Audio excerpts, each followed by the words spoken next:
அனைவருக்கும் வணக்கம். மிதுனத்தில் சுக்கிரன் இருந்தால் கல்வி, செல்வம், கவிதை, தொழில், அலங்காரம், கலைஞானம், குடும்ப பிரச்சனை, கருணை, இந்த மாதிரி விஷயங்கள்லாம் சிறப்பாக இருக்கும். அதே இது கடகத்தில் சுக்கிரன் இருந்தால் பெண் புத்தி, பாக்கியம், குடும்ப குழப்பம், சகல புத்தி, உணர்ச்சி, வேகம், பெண்ணாட்டம், எழுத்தாற்றல், கவிதை, கற்பனை, கடல் சொல், இந்த மாதிரி விஷயங்கள்லாம் இருக்கும்.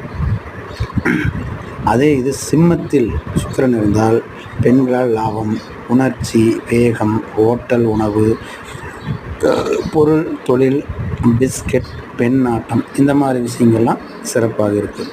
இதே இது கன்னியில் சுக்கிரன் இருந்தால் காதல் பிரச்சனை, குடும்ப பிரச்சனை, பெண் சகோதரர்கள் தோஷம், மனக்குழப்பம், தன லாபம், தோட்டத் தொழில், இந்த மாதிரி விஷயங்கள்லாம் சிறப்பாக இருக்குது. இந்த வீடியோ பிடிச்சிருந்தால் லைக் பண்ணுங்கள், சப்ஸ்கிரைப் பண்ணுங்கள். அடுத்த வீடியோவில் சந்திப்போம். நன்றி, வணக்கம்.